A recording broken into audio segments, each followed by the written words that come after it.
You're listening to the Profit Connections podcast. Entrepreneurs and franchise owners, you'll want to tune in.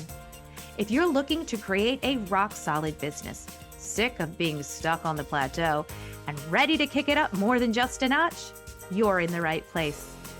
I'm your host, Sharon Galuzzo, and I believe in unleashing your full potential to create resilient, successful businesses that in turn make significant positive impacts in our world. Welcome to the Profit Connections podcast. Hey, welcome back. I'm so glad that you're here. Today, we are doing part 3 of Legendary Business from Rats to Riches, my Amazon best-selling book, and we are delving into another chapter. So if you haven't listened to the other episodes, let me tell you a little bit about this book. It's called Legendary Business from Rats to Riches. And there is a $ for the S at the end of riches if you're typing it in.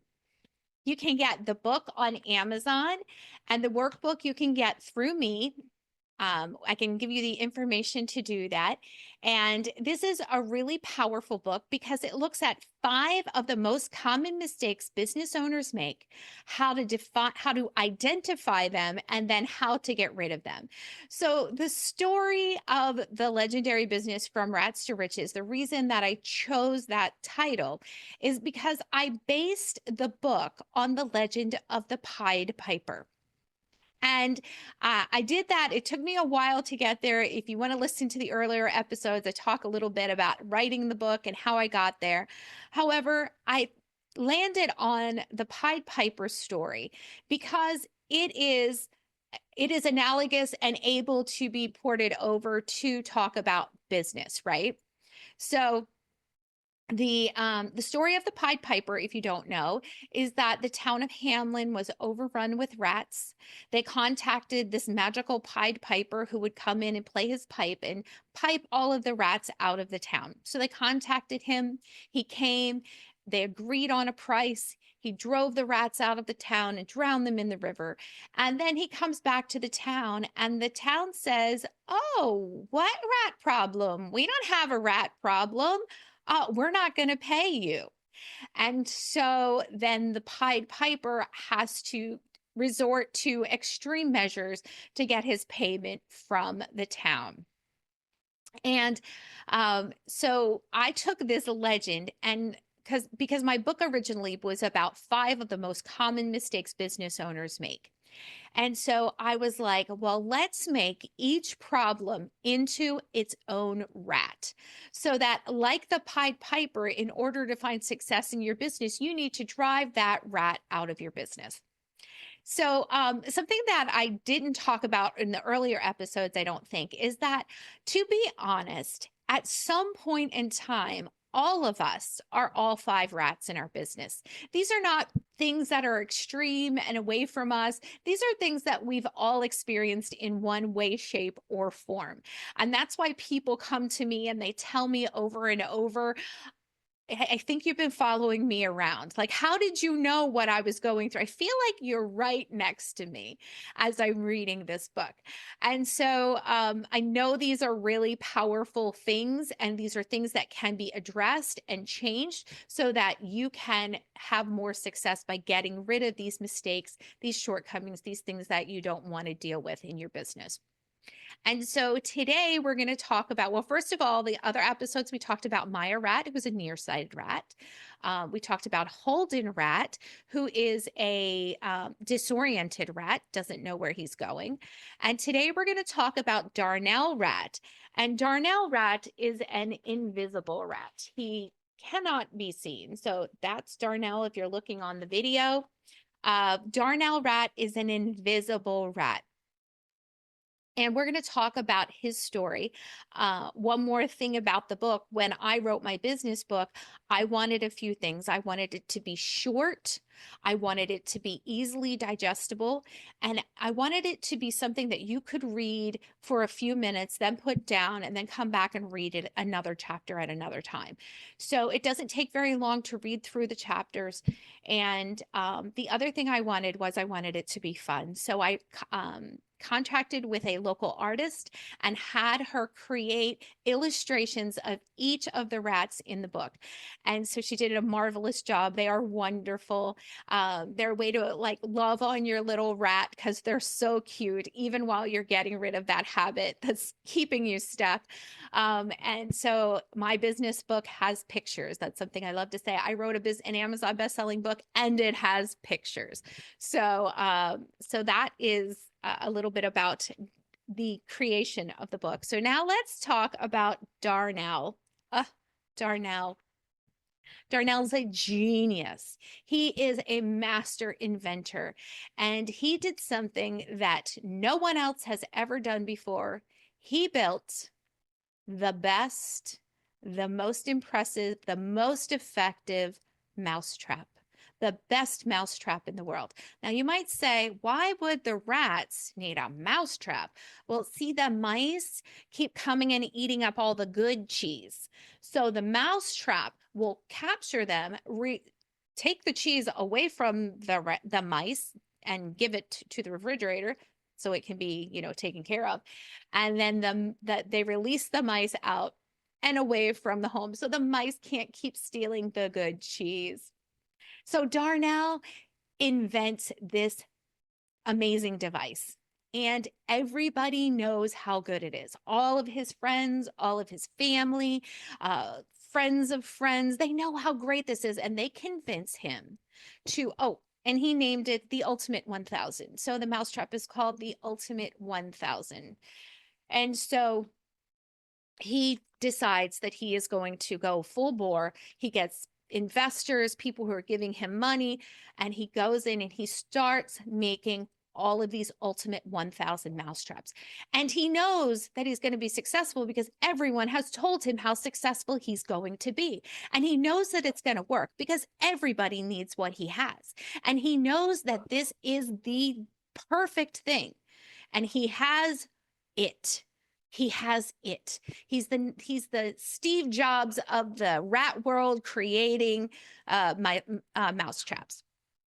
And so he goes and he makes all of these mousetraps. And he doesn't just make 10 or 100. He makes thousands because he and his investors and his family know that everyone is going to want it. It is the perfect thing every household needs, an Ultimate 1000. And so he makes all of these mousetraps, and he hires a website designer because he knows things are sold online, right?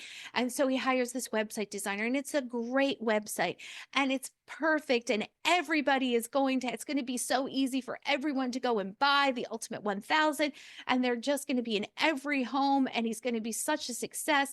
His investors see the money rolling in, and he sees himself being on the cover of magazines, and he knows that this is just going to be so successful because this is the best mousetrap. He saw the movie. If you build it, they will come, and he believes it, and he builds it. And he says, this is it. This is what we're going to do. So the day that they launch, they sell a whole bunch of mousetraps, a whole bunch of Ultimate 1000s. And then the next day, they sell a couple Ultimate 1000s. And then nothing. And then the next day, a few more Ultimate 1000s, and then nothing. And this pattern begins to emerge. And it's not a pattern that Darnell likes. A little bit here, a trickle there, a little bit here. And his sales do not increase. And Darnell is stuck with a house full of Ultimate 1000 mousetraps. They're everywhere. They're in the garage. They're stacked up in the living room. In fact, he has to make a little hole so he can see the TV through the boxes. The children have started to refuse birthday party requests, because they have to give an Ultimate 1000. That's the only thing they're allowed to give away, because we've got to get rid of these boxes. And he doesn't understand why the best product, the best idea, the highest need, the highest desire from the public, why won't people buy his mousetraps? And the answer is, he's invisible. No one knows that he built the world's best mousetrap. No one knows that they need it. No one knows how to reach him. No one knows how to take the steps to purchase the thing that they really need in their homes. No one knows because Darnell has not invested the time, energy, and money into telling people about the Ultimate 1000 and telling them how to find him. So I know that this happens in businesses where we're the best kept secret. We're so good. We're amazing at what we do. We have the best mousetrap. And yet people don't seem to find us. And, there's a whole lot of reasons why people don't work on this part of their business. Let me just read you a few. I don't like talking to people. I don't want to seem like I'm bragging. If they want it, they'll ask me. Woo, did you hear that one? If they want what I have, they'll ask me. I don't have the money to advertise. I tried it once and it didn't work. I'm uncomfortable with selling. I don't want to seem pushy. If any of those resonated with you, shake it off, shake it off. We all go through it. We all have those thoughts, those things that come up. However, if Darnell wants to get rid of the hundreds of ultimate 1,000 boxes in his living room and in his kitchen and in his garage, he's going to have to let people know that he is there. So the answer to this question is being visible.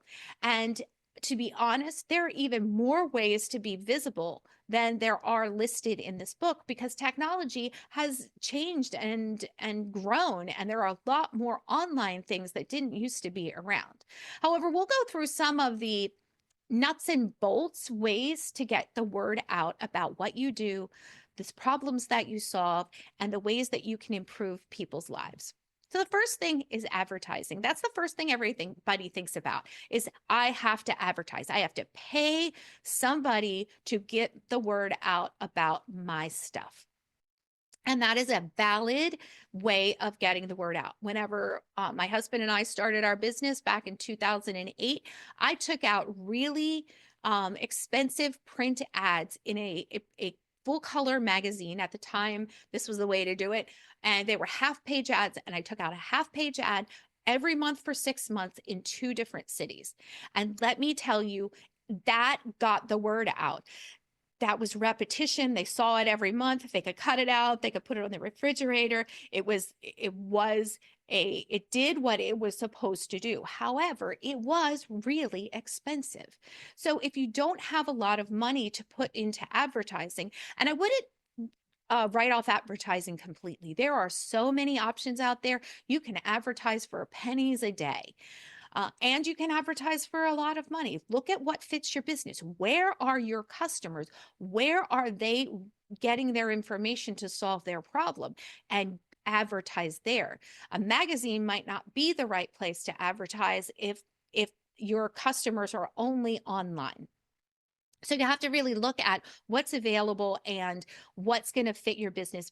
However, where are your customers? Where are they congregating? Where are they getting their information? Where are they searching for their solutions? And that's where you should start your search for your advertising. First, you need to find out where they are. And the second piece is like advertising. However, it's marketing. And marketing is so cool because marketing can be done for little or no money. There are all kinds of ways to market your business. And now, as I said, there are even more with social media, all the different platforms. You don't even have to pay to be on them. So you can be promoting your business in all kinds of ways. We just had someone on the podcast. Don't know where it'll fall in the order. However, M. Shannon Hernandez, watch that episode. It's all about marketing and it's really, really good. So check that out. So marketing is either free or low cost, and you are putting some effort into it. Advertising, you write the ad and it goes and does the work for you. Marketing, it's a little more work that you have to do on your own. However, there are more tools for that as well. There are all kinds of AI tools that can help you brainstorm, help you come up with plans, help you figure something out. My daughter told me the other day that they're going, I know that they're going on a trip, but she told me the other day that she went to AI and said, here are all the places I want to see while I'm in this city. Tell me the best way to see all of them. And the AI said, here's where you need to go. This location is next to this location, and go to this location at this time of day because there are less people. And it wrote out a whole itinerary for her. So there are AI tools that can make things more easy for you as well. Another thing that is powerful, powerful, powerful is networking. Get out and meet other business owners, other people in your community. Friends, tell your friends what you do, tell your family what you do. I bet that there are a lot of people that if you ask your friends and family exactly what do I do and what problem do I solve, they will not be able to answer you because you've not educated them. So let everyone know what it is that you do. Make connections, because building your business is going to take more than just yourself. Being visible takes more than just you. I like to say if it takes a village to raise a child, it definitely takes a village to build a business. You need others. So network, go out. There are formal networking things that you can attend. There are informal things. There's all kinds, there's online, there's in person. There is so much more available to you now than even when I wrote this book in getting a community, a circle of folks who know you, who know what you do, who can recommend you, who, when someone says, hey, I have this problem, they go, I know who to call. Call this person. It becomes a very powerful tool. And you do that for others as well. So because you're able to, when someone has a problem, if they come to you and you can give them a resource and tell them where to go to get their problem solved, then now you're a problem solver. You're a resource yourself. So it's a give and take, the networking. It's about creating a community. And if you do it the right way, you can even network with people who solve the problem. Okay, so you solve problem B. You network with people who solve problem A, which is the problem that needs to be solved before they get to you. And you also network and collaborate with people who solve problem C, which is the problem and solution after you. So think about your business and think about, who is someone talking to before they get to me, and who do they talk to after me, so I can refer to person C and person A can refer to me. A really easy way to look at that is real estate, because you have the realtor, and the realtor is in position A, right? They usually come to the realtor first, and then maybe they need a mortgage after that. So you might be person B, you're the mortgage person. And then once they have their mortgage, maybe there's work that needs to be done on the house. So you have person C is a contractor. So the realtor is referring to you, the mortgage person is referring to the contractor. So that's how that works. And it can go back and forth. It doesn't have to just be one direction. In fact, it shouldn't be. However, that's a really easy way to illustrate the problem before and the problem after. So be looking at, who can you contact, who can you connect with, who can you network with, that can create this symbiotic relationship where you are all helping one another. Networking is super, super, super powerful. And then the next thing is your website, your online presence, a website, your social media, maybe all the ways that you show up online. What are you doing there? How are you educating them to buy? Sometimes people put up websites that are just informational. We don't educate them on how to buy from us. We don't say, call us. We don't say that we need a call to action. They need to know how to call you. They need to know how to email you. They need to be able to get more information, ask questions. If you have a process of working with you, what do they need to do? Write it out as if you're talking to a fourth grader. If you wanted a fourth grader to do something, buy something from you in your business, work with you, do something with you, write it out as if you're talking to someone who has no idea what you do. Because here's something really important. Your client maybe doesn't know what you do. They probably don't know how you do it. All they know is they have a problem or an aspiration and they don't know how to get there, and you have the solution. So you need to educate them on how to work with you. If the best way is to call, make that phone number really big so that they can, and clickable, so they could go right from their phone and call you directly. They don't have to look anything up. They don't have to do anything. Make it as easy as possible for them. If the right way to connect with you is to come into your location, make that really clear. If it's online, make it really clear. Be really, really clear about how you tell your clients, your customers, your base of fans, how do they work with you? How do they get to you? What's the easiest way? What's the easiest the way with the least roadblocks? I go into websites and I will tell you this, the other day, I scrolled and scrolled back and forth. I spent about 4 minutes searching this website for, I think it was the physical address because I was driving there. And I went through I thought I went through the whole entire thing. And then I walked away and came back, which is how I solve a lot of my problems. I need to get a little space. And I opened the web page back up, and there at the very top, in very tiny writing, was the address. Now, they were thinking, oh, it's right at the top. However, I didn't see it because it was very small. However, I was looking for something else. So make it really, really easy for your customers, the potential customers, the people that are just looky-looing.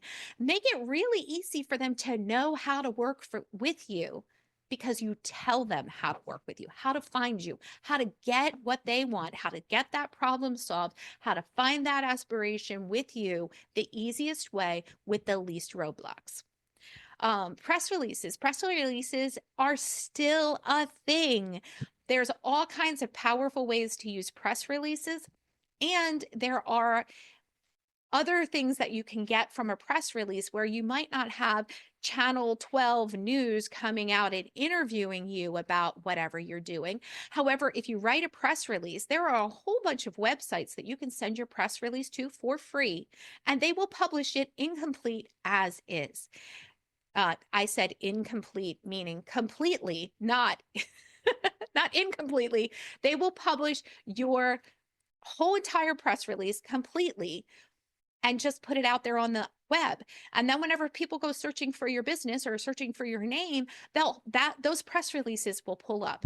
So use press releases in the normal way. What's a press release? A press release is a document that you create that has all of your information, all of the information to the people that you're connecting with, sort of like a letter, and it's written as if it were a news article. So it has a headline, it has a date on it, it has who to contact if they want to get in contact with you, and then the body of the press release is written like a news story in third person. Whatever is going on, if it's an event or if it's a product or whatever, it's written like that, in third person, and then you send that document to news outlets. If you just Google or AI can write it for you, press release format, it'll tell you exactly what you need to have in it. And that's a way to get information out to regular media as opposed to social media. Get it out to regular media about things that are going on in your business. Social media. We all know about social media. Social media can be, there's so many more now. And it can be a post, it can be a reel, it can be a video, it can be a story, it can be an article, it can be like a blog post length. It can be anything. Social media and there is a platform for any kind of thing that you want to do.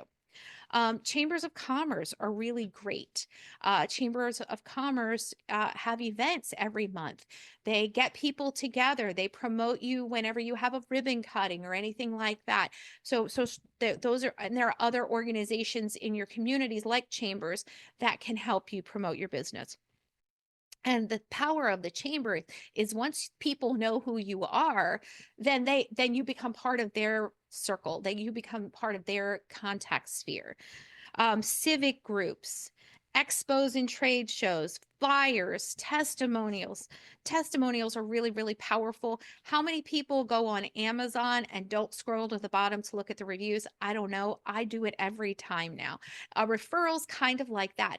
It's a testimonial from it's a testimonial from someone that says you did a good job. And referrals are also whenever somebody says, hey, you have this problem, I know who can solve that for you. You can do pro bono work, which is free. You can volunteer and let people know what you do. You can volunteer with what you do. Do a workshop or a speaking event. You can have your vehicle wrapped. There's all kinds of ways to get the word out about who you are and what you do. And the critical piece here is you want to focus not just on what you do, but how what you do solves their problem, because they don't care about the mechanics behind it. They just want their problem solved. They just want the solution for what they're looking for. So make sure that's in your mind. Like, how does what I do solve your issue? Solve the problem you're trying to solve, or give you an opportunity to have that aspirational result that you want to have in your business or in your life as a customer. It's in your life. What problem are you solving for them? And do the messaging, all of the things that I just talked about and way more, the marketing piece of your business, the piece about being visible. And I'll just stop here for a second. Some people are just like, I just don't want to be visible. I don't want to be the face of my business. I don't want to be out there. This is intimidating to me. This is hard for me. Well, in a lot of the media and social media and in anything that you're doing other than maybe one-on-one networking, where you want to, as the business owner, be that face of the business in networking, you don't have to be the face. It doesn't have to be you. It can be your partner. It can be a family member. It could be someone that you hire. It could be that the face of the business isn't actually a face. It's a logo or an image that can be your forward-facing marketing. You just have to tell them what solutions you're providing for the problems that they have. And you have to open your mouth and you have to do it, whether it's in writing or it's verbal or it's video or however you're getting the message out. Get the message out. Please don't be invisible like Darnell Rat. Be the Pied Piper and kick Darnell Rat out to the curb and be seen and get your message and the solutions that you have for everyone. Get it out there. Let people know what you do and how you solve their problem, not how you do it, because it's like making the sausage, right? We don't want to know how the sausage is made. We just want to eat it. We're hungry, we want to eat, and we want a sausage. So we don't care what goes on before it hits our plate. That's where you need to talk about the plate, what's on the plate. So thank you for letting me talk about Darnell. I love Darnell. He is just, he's so amazing. And I wish everyone could see him. If you look at his little illustration, you really can only see his eyes because he's an invisible rat. You can't see him. So don't be Darnell Rat. And if you are interested in getting the book or the workbook, you, of course, can go to our portal, which is profitconnectors.club. That's Profit Connectors, because you are the Profit Connectors. Profitconnectors.club, CLUB. So it's profitconnectors.club. And you can log in and you can get all of the gifts from all of the podcasts that we've had so far. Everything is still in there. You'll see bios of all of our guests, their contact information, and the gifts that they've given to us. And you can also see information on how to get the book and the workbook. And I encourage you to go and check out all of those amazing things. Please keep showing up. Your future self will thank you. And remember, it's your business and your impact. Go make it matter. Hey, Profit Connectors, that's it for another Profit Connections podcast. If you're ready to make moves and connections that take your business to the next level and get your gifts and resources, head over to the website profitconnectors.club. That's profitconnectors.club and get your goodies right now.